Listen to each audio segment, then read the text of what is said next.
Hello বন্ধুরা, চট্টগ্রামের এক পাহাড়ি গ্রামে যেখানে সূর্য ডুবে গেলে মানুষ আর পা বাড়ায় না। এলাকার লোকজন একে বলে জিনতলা। এখানে নাকি অদৃশ্য কিছু আছে যা মানুষকে ডেকে নেয়, ভয় দেখায়, কখনো কখনো হারিয়েও দেয়। আজ আমরা জানবো সেই রহস্যময় স্থান, জিনতলার অজানা কিছু গল্প, লোককথা এবং সত্যতা।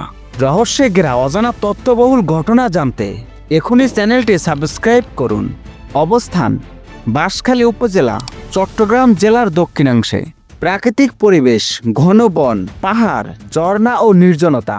এই মিলিত পরিবেশ জিনতলাকে আরও রহস্যময় করে তুলছে।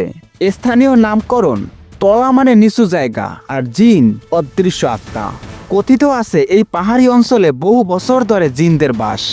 অদ্ভুত গন্ধ ও আওয়াজ: স্থানীয়রা বলে এখানে মাঝে মাঝে গাছের নিচে দাঁড়ালে হঠাৎ করে অদ্ভুত গন্ধ পাওয়া যায়। কিছু সময় গাছের পাতা না নড়লেও শোনা যায় কিছুর চলাফেরা।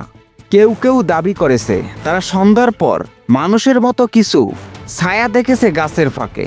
কয়েকজন স্থানীয় যুবক বনে ঢুকে কয়েক ঘন্টা নিখোঁজ ছিল, পরে নিজেদের অজ্ঞান অবস্থায় খুঁজে পায়। অনেকেই জিনের ভয় থেকে রক্ষা পেতে তাবিজ কবজ পরে। স্থানীয় মুরব্বীরা বলেন এক সময় একজন ফকির এখানে তাবিজ বেঁধে জিন বন্ধ করেছিল, কিন্তু তা নাকি আবার খুলে গেছে। এই বিষয়ে বিজ্ঞানীদের অভিমত, এই এলাকাটি খুবই নির্জন ও শব্দ প্রতিধ্বনি প্রবণ, ফলে অনেক শব্দ প্রকৃতি থেকেই ভয়ঙ্কর লাগে। বাতাসে নির্দিষ্ট কিছু ফুল বা উদ্ভিদের কারণে গন্ধ হতে পারে।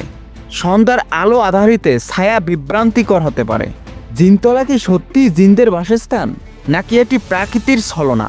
সত্যতা এখনো অজানা, তবে স্থানীয়দের বিশ্বাস আর ঘটনা পুনরাবৃত্তি এটিকে এক রহস্যময় স্থান করে তুলেছে। আপনি কি যাবেন সেই রহস্যময় পাহাড়ে? কমেন্ট করতে ভুলবেন না।